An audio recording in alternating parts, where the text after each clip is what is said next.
Felipe Neto fez uma crítica aí frontal ao jornalista Glenn Greenwald. Fala, Kelly Afa. Oi. Oi, Kay. Tudo bem? Como é que você tá? Seja bem-vinda, querida. Fez uma crítica frontal ao Glenn Greenwald e tem um vídeo aqui dele falando a respeito disso também. Vamos ver juntos aqui pra gente entender. Felipe Neto critica Glenn Greenwald por defesa de Elon Musk. Trata a gente como vira-lata. Tá caminhando, minha querida? Que bacana que vocês me assistem. Da onde vocês me assistem, gente? Digam aí no chat. Se puderem mandar superchats, eu agradeço de coração. Mas vamos lá. Trata a gente como vira-lata, diz o Felipe sobre o Glenn. O youtuber Felipe Neto, um dos alvos das supostas denúncias feitas pelo Twitter Files, que é uma fraude completa isso aí, criticou o jornalista americano Glenn Greenwald por sua defesa ao bilionário Elon Musk e a liberdade de expressão irrestrita que ele defende com base na legislação dos Estados Unidos. O Glenn prega uma visão do chomskiana, do Noam Chomsky, né?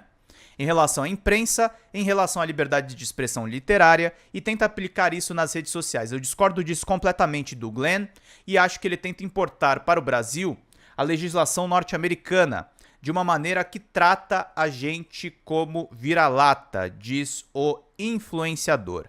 Para contextualizar a visão do jornalista, Felipe Neto afirmou que era próximo do viúvo Davi Miranda, do PSOL, mas que a defesa de Noam Chomsky era outra. O Chomsky trazia uma visão libertária em relação à liberdade de expressão, que era muito para a literatura, para livro. Ele dizia que nenhum livro deveria ser censurado. Ele ficou muito marcado por defender que um livro que negava o Holocausto pudesse ter o direito de ser publicado. Fala, Joaquim, tá falando de São Bernardo, né, meu caro? É isso aí. Disse o Felipe Neto. Quem disse que a gente quer que a Constituição norte-americana? Por que o Glenn não está lá na Europa também? Questionou o youtuber. É no mínimo hipócrita e no máximo criminoso você alegar que o Brasil precisa tentar copiar outros modelos para permitir que as pessoas sejam nazi, por exemplo.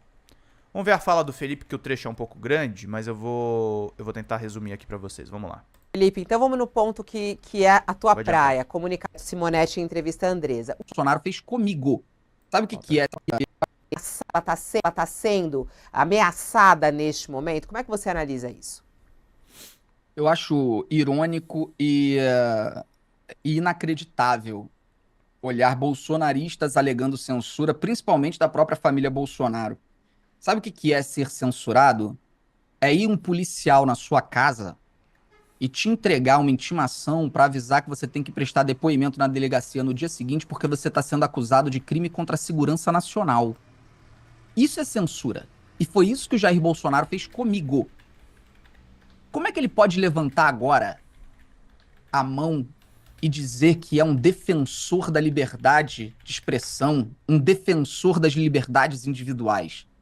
Como é que Carlos Bolsonaro pode ter a pachorra de fazer isso, sendo que foi dele que saiu o pedido para que o delegado Pablo Sartori viesse atrás de mim? Como é que podem alegar? Antes disso, 3 meses antes disso, eu fui indiciado pelo mesmo delegado,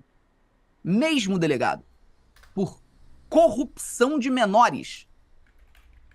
Corrupção de menores, para você corromper um menor, você precisa ter o crime tipificado. Primeiro você precisa ter a vítima, você precisa ter o ato consolidado. Normalmente são crimes de transformar a criança, né, em explorar sexualmente crianças, transformar em usuário de drogas ou vender drogas, etc.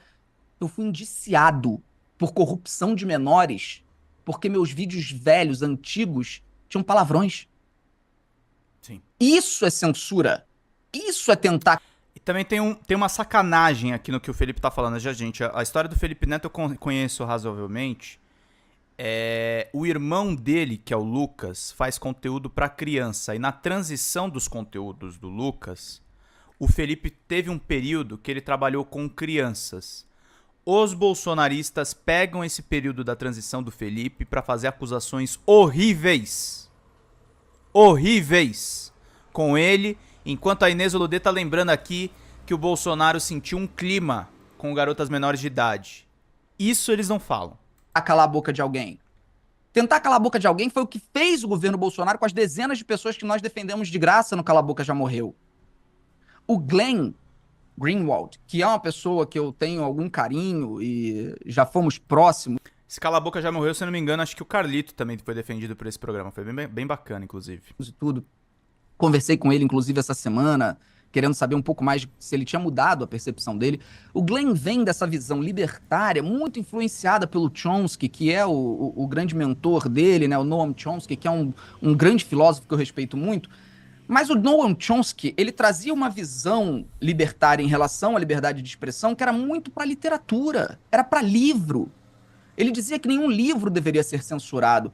E ficou muito marcado o Chomsky porque ele defendeu que um livro que negava o Holocausto pudesse ter o direito de ser publicado. E isso marcou a carreira do Chomsky, fez ele perder muitos seguidores, inclusive, Verdade, muita admiração. Mas eu entendo a visão do Chomsky. Porque o que ele queria dizer era o seguinte: uma publicação literária que leva meses ou anos para ser escrito e que dificilmente vai ter o alcance de milhões, milhões, milhões de pessoas, ela não deve ser censurada sob nenhuma hipótese. Eu entendo essa visão. Só que nós estamos no século XXI, ambiente digital, onde um único post de 20 caracteres pode atingir 12, 15, 20, 40 milhões de pessoas. Sim. Não é mais assim que funciona a publicação. Sim. Então o Glenn Greenwald, ele pega a visão chomskyniana em relação à imprensa, em relação à liberdade de expressão literária, e tenta aplicar isso nas redes sociais. Eu discordo completamente do Glenn. Completamente. E acho que ele tenta importar para o Brasil a legislação norte-americana de uma maneira que trata a gente como vira-lata. Sim. Ou seja, nós temos que exportar a Constituição norte-americana. Quem disse que a gente quer a Constituição norte-americana? Pois é, Keliaf. Por que o Glenn não tá lá na Europa pregando o discurso dele também? Eu não consigo entender essa obsessão com o Brasil. Aliás, Verdade, eu consigo Inês. entender por conta da posição estratégica que a gente está, né, no debate global em relação a esse assunto. Mas é, no mínimo, hipócrita e, no máximo, criminoso você tentar alegar que o Brasil precisa copiar outros modelos para poder permitir que pessoas sejam nazistas, por exemplo. Ô, Eu Felipe, nunca vou concordar com isso. muito interessante aí o teu ponto de vista bem.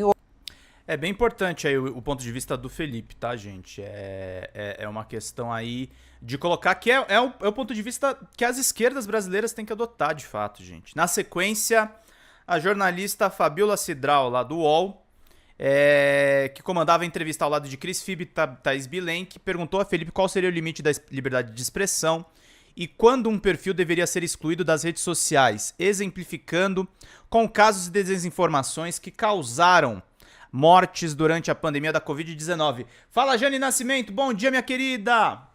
Seja bem-vinda. Mandem superchat, gente. Vamos lá. Nós temos no mundo duas liberdades fundamentais. A física, com o direito de ir e vir, que pode ter sanções, cerceamentos dos mais variados, e a liberdade digital. A minha defesa, aí é uma visão minha, é que temos que ter para o ambiente digital o mesmo grau de complexidade que nós temos no mundo físico. Iniciou mencionando as palestras que deu em entidades sobre a Unesco e ONU sobre o tema.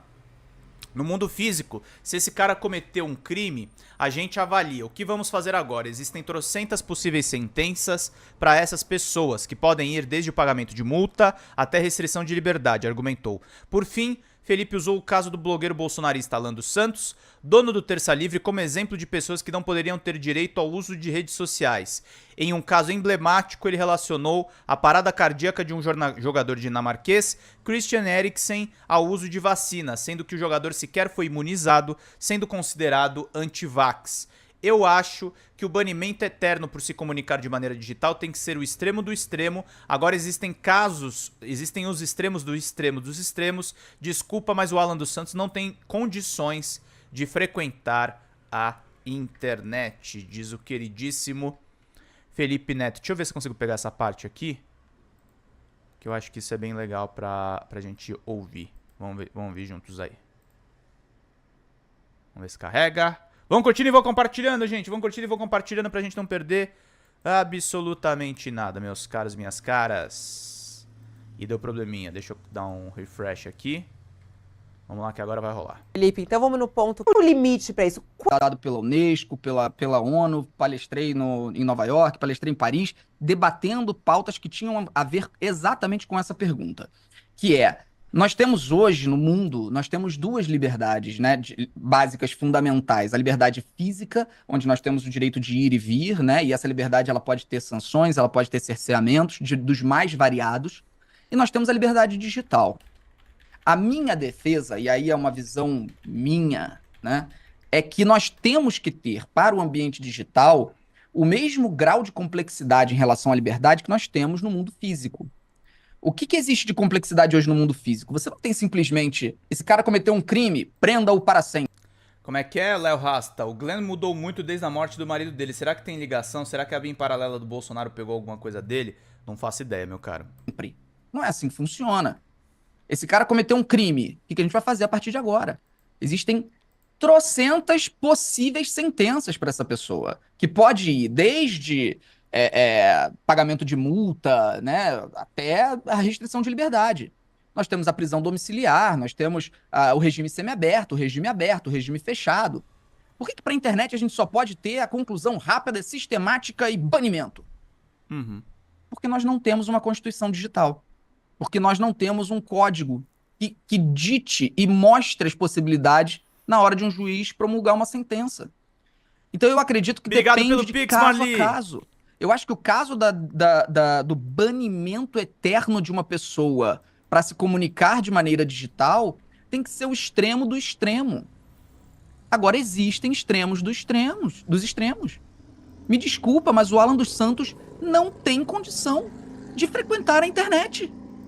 Só fazer uma consideração aqui sobre o que o Felipe falou. O nome Constituição é muito boa, eu tava vendo que o Sérgio Hoff tava falando sobre isso. Mas nós temos, na verdade, uma Constituição digital. Na verdade, nós temos uma Constituição da internet. Chama-se Marco Legal da Internet. O Marco Legal da Internet foi pensado como uma Constituição. Eu acho que se a gente pensar em redes sociais, a gente tem que pensar num marco para as redes sociais. Numa Constituição para as redes sociais, para a liberdade de expressão na internet. Nós temos que pensar em alguma coisa nesse aspecto.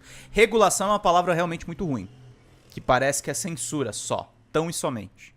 Constituição é uma carta de intenções também. Como é que a gente pode melhorar o ambiente em que nós estamos? Muito bom, Felipe. Felipe é um cara super bem assessorado. É um privilégio a gente ter um cara desses no nosso campo. Felipe falou muita besteira sobre política já.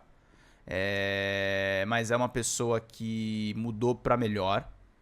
E eu acho que ele tem contribuído muito para o nosso campo. Ele tem melhorado muito a qualidade de pensamento do nosso campo. Então é um cara que está aí para ajudar. Entrevistei ele 2 vezes por escrito. É um cara muito inteligente, ele é inteligentíssimo. Acho que até se alguns dias aí pode ser que eu retorne aí e mostre um pouco das matérias que eu fiz. Ou eu jogue no nosso